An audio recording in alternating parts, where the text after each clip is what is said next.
Break के बाद एक बार फिर से आपका स्वागत है। चलिए अब रुक करते हैं एक और बड़ी खबर का। दिल्ली से अदिति नागर की रिपोर्ट। गहलोत का एक और मास्टर स्ट्रोक। अब प्रशांत किशोर हो सकते हैं गहलोत के नए चुनावी सलाहकार। 2023 के विधानसभा चुनाव के मद्देनजर गहलोत को दे सकते हैं अपना चुनावी फीडबैक और अपने चुनावी सर्वेक्षण का होमवर्क। इसी सिलसिले में पिछले दिनों गहलोत और प्रशांत किशोर के बीच लंबी मंत्रणा होने की खबर भी है। तो वहीं दिल्ली से जयपुर आकर प्रशांत किशोर के मुख्यमंत्री आवास पर गहलोत से मंत्रणा करने की खबर भी सामने आ रही है। तो वहीं गहलोत की इस मूव की जयपुर और दिल्ली के राजनीतिक क्षेत्रों में जबरदस्त चर्चा है। वैसे गहलोत को पहले से ही भरोसा है कि अपनी गुड गवर्नेंस, श्रेष्ठ कोरोना प्रबंधन एवं विभाजित विपक्ष के चलते 2023 में कांग्रेस सरकार के कमबैक का भरोसा है। अब प्रशांत किशोर के चुनावी आंकड़ों और विश्लेषण से गहलोत का कमबैक मिशन बढ़ेगा एक और कदम और आगे। तो बड़ी खबर इस वक्त आपके सामने और अहम खबर इस वक्त, और इसी खबर पर न्यूज एडिटर अदिति नागर हमारे साथ जुड़ चुकी। तो अदिति देखिए, आपसे जानना चाहेंगे कि एक और तो ये भी बात सामने है कि कहीं ना कहीं जो मुख्यमंत्री अशोक गहलोत है वो आगामी विधानसभा चुनाव के लिए पूरी तरीके से कॉन्फिडेंट है कि वो ही वापस आने वाले हैं, और ऐसे में इनकी सलाह कितनी ज्यादा इंपॉर्टेंट हो जाती है? देखिए, पहले तो हमें ये समझना चाहिए कि 2023 का चुनाव बहुत महत्वपूर्ण चुनाव होगा राजस्थान के मसले में, क्योंकि राजस्थान में जिस तरीके से पूरे 2.5 साल में लगातार जो पॉलिटिकल क्राइसिस रहा है, जिसमें बहुत एक्टिव पार्टिसिपेशन बीजेपी का और दिल्ली आवाम का भी रहा है, दोनों पार्टियों। तो ऐसे में 2023 बहुत महत्वपूर्ण चुनाव होंगे, जहां पर वो महत्वपूर्ण बीजेपी के लिए होंगे, कांग्रेस के लिए भी होंगे, अशोक गहलोत के खुद के लिए बहुत महत्वपूर्ण होंगे। अब प्रशांत किशोर का रोल रहता है। देखिए, सबसे पहली बात, 3 बार के मुख्यमंत्री और केंद्र में मंत्री भी रह चुके हैं, और बहुत बड़ी बड़ी उन्होंने कांग्रेस की जो चीजें हैं उसका हल करा है, बहुत बड़े नेता है। तो उनका एक्सपीरियंस अपने आप में इतना ज्यादा है, वो उनको पता है कि आगे की शाह और मात की जो ये पूरा खेल है उसको कैसे करना है। लेकिन देखिए, प्रशांत किशोर भी बंगाल में ममता बनर्जी के साथ थे, उससे पहले वो बिहार, उससे पहले वो पंजाब। तो कैप्टन अमरिंदर के मध्यस्थता के साथ साथ कैप्टन अमरिंदर और अशोक गहलोत खुद बहुत अच्छे दोस्त हैं, और प्रशांत किशोर और कैप्टन अमरिंदर अच्छे दोस्त हैं। उन तीनों के आपसी बातचीत के दौरान ये चीज निकल कर आई कि राजस्थान में जो चुनाव है उसमें भी सलाह मशवरा देंगे प्रशांत किशोर।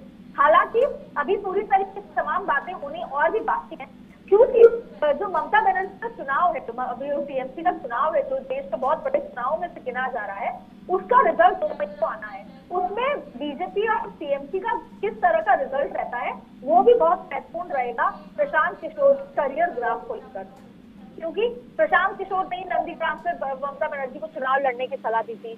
हालांकि प्रशांत किशोर की टीम के लोगों से हमने बात की और इस बात के बारे में हमें पता लगा कि वो राजस्थान में भी अब चुनावी जो पूरे उस स्ट्रैटेजी में इन्वॉल्व होने वाले हैं।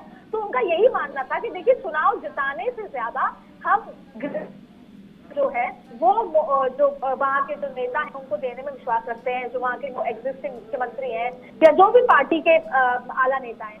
तो उनका ये भी मानना था कि हम राजस्थान में अभी से ही आ जाएंगे 2 साल पहले से, और उसके बाद वहाँ की जितनी ग्राउंड रियलिटी है, कांग्रेस कैसी कर रही है, वहाँ का प्रत्याशी कैसा कर रहा है, वहाँ पे कैसे चेहरे होने चाहिए, कास्ट समीकरण कैसा होना चाहिए, जनता क्या एक्सपेक्ट करती है, जनता कांग्रेस को किस मामले में बेहतर मानती है, किस में पिछड़ा हुआ मानती है, जनता बीजेपी के उसके आपके विकल्प क्या है, इन तमाम चीजों की ग्राउंड की माइन्यूट डिटेलिंग करते हैं, और उसके बाद वो पूरी ये बताते हैं कि कांग्रेस या कोई भी पार्टी कहाँ खड़ी है, और अब उसको जीतने के लिए क्या क्या करना होगा, कितने वोट, कितने नेता, कितनी कारपेट बॉम्बिंग रैलियां, कौन सी ऐसी पॉलिटिकल चीजों को निकाल कर लाना होगा, कैसे बयानबाजी करनी होगी, तमाम तरह का एक पैकेज है जो प्रशांत किशोर और उनकी टीम करती है। तो ये माना जा रहा है कि अशोक गहलोत भी उनके संपर्क में आए, जिसकी मध्यस्थता कैप्टन अमरिंदर जो कि पंजाब के मुख्यमंत्री है उन्होंने करी। और देखिए, प्रशांत किशोर का इसके अलावा एक और उद्देश्य ये भी है कि पहले वो जिस तरीके से नरेंद्र मोदी को 2024 में उन्होंने पूरा उनके साथ चुनावी इलेक्शन कैंपेन स्ट्रैटेजी जो पूरा सामान किया था, उसके बाद आपस में दरार, फिर बीच में अमित शाह के साथ उनकी चीजें ठीक होने लगी, लेकिन फिर वापस दरार हुई। बीच बीच में बात ये भी आई कि जेडीयू खुद अमित शाह ने उनको भेजा है। तो तमाम इन सब बातों के बाद ये तो साफ है कि बीजेपी और प्रशांत किशोर के बीच की जो दरारें हैं वो बहुत ज्यादा बढ़ गई है। यही वजह थी ममता बनर्जी या वो उन लोगों के साथ जाकर खड़े हुए जो कि बीजेपी के साथ एकदम एंटी थे। अब बात आती है राजस्थान की। राजस्थान एक प्रतिष्ठा का सवाल केंद्र सरकार के लिए भी है और खुद कांग्रेस के लिए भी है, क्योंकि सोनिया गांधी हमेशा से राजस्थान को एक बेटर गवर्नेंस का स्टेट मानती है, बेस्ट गवर्नेंस का स्टेट मानती है। तो यहाँ पर प्रशांत किशोर अगर किसी भी तरीके से कांग्रेस की वापसी करा पाते हैं, जो कि खुद अशोक गहलोत कॉन्फिडेंट है कि वो खुद भी ऐसा कर देंगे, अगर वो वापसी करा पाते हैं तो बीजेपी के चाव और मात के खेल में बीजेपी को बहुत बड़ा झटका लगेगा। ऐसे में इस पूरी तैयारी को लेकर अब 2.5 साल 2.25 साल बचे हैं और कांग्रेस खुद को अभी से ही तैयार कर रही है। ऐसे में जब बंगाल के रिजल्ट आ जाएंगे और करीबन 6-8 महीने का समय निकलेगा तो बीजेपी भी अब राजस्थान पे अपना फोकस बढ़ा। तो इस पूरे गेम में प्रशांत किशोर का होना बहुत ही महत्वपूर्ण भी कह सकते हैं और टेक्निकल और स्ट्रेटेजिक मूवमेंट भी कहा जा सकता है। हालांकि पूरी तरीके से ये डील कब फाइनल होती है, शायद ये बात 2 मई को आने वाले रिजल्ट के बाद ही पता लगेगा। जी बिल्कुल अदिति, और देखिए राजस्थान के लिए जो अपकमिंग विधानसभा के चुनाव है वो कितना इंपॉर्टेंट है, ये तो अभी उपचुनाव में भी हमने देख लिया था किस तरीके से दोनों ही दलों ने अपनी पूरी ताकत झोंक रखी थी। पर सबसे बड़ी और अहम बात कि जयपुर और दिल्ली के राजनीतिक क्षेत्रों में इस कदम के बाद किस तरीके की चर्चाएं हैं और किस तरीके का माहौल है। देखिए, अशोक गहलोत जो भी कुछ काम करते हैं वो बहुत ज्यादा पब्लिक में आता नहीं है। काम करने के बाद, डिसीजन लेने के बाद ही उस चीज को बाहर ले आते हैं। हालांकि ये बात बताई जा रही है कि उनकी मुलाकात भी हुई है या फिर उनके फोन पे संपर्क हुआ है, बातचीत हुई है। तो बहुत ज्यादा लोगों को अभी ये नहीं पता, पर जिन जिन को भी पॉलिटिकल सर्कल में पता है, चाहे वो बीजेपी के हैं चाहे वो कांग्रेस के हैं, जाहिर तौर पे एक ये चर्चा का विषय बन गया है कि प्रशांत किशोर को लाने से बीजेपी को कितने नुकसान कितने फायदे होंगे और अशोक गहलोत को कितनी ताकत मिलेगी। अशोक गहलोत खुद एक बड़े स्ट्रेटेजिस्ट हैं और वो किसी के गाइडेंस में काम करना ना पसंद करते हैं ना करते हैं। इतने साल के एक्सपीरियंस के बाद अशोक गहलोत की खुद की एक कार्य प्रणाली है, खुद का एक सोचने का तरीका है और उसमें वो हमेशा सक्सेसफुल रहे भी हैं।